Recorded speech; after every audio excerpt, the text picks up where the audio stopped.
Σε αντίθεση με αυτό που είδες, στον Bronze Era οι περισσότεροι είχαν μεγάλα χέρια, ώμους, πλάτες, πόδια, αλλά επανάπτυκτα στήθη.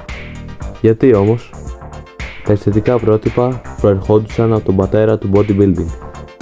Ο Eugene Sandow, ο πρώτος bodybuilder, ήταν αυτός που έθεσε το παράδειγμα με σώμα και αναλογίες ελληνορωμαϊκών αγαλμάτων. Καθώς μέτρησε τα αγάλματα στα μουσεία και βοήθησε στην ανάπτυξη του ελληνικού ιδεώδους ως φόρμουλα για την τέλεια σωματική διάπλαση. Δεν είχαν πρόσβαση σε ασκήσεις στήθους. Τότε τα γυμναστήρια αποτελούνταν από αλτήρες και μπάρες, καθόλου μηχανήματα και καθόλου πάγκους. Μόνο μετά έγινε πιο γνωστό το floor press. Λόγω της πιθανής επιβάρυνσης θεωρούνταν καλύτερο από τις κάμψεις, ωστόσο δεν ήταν αντικατάσταση του κανονικού πάγκου εφόσον είναι περιορισμένο το εύρος κίνησης.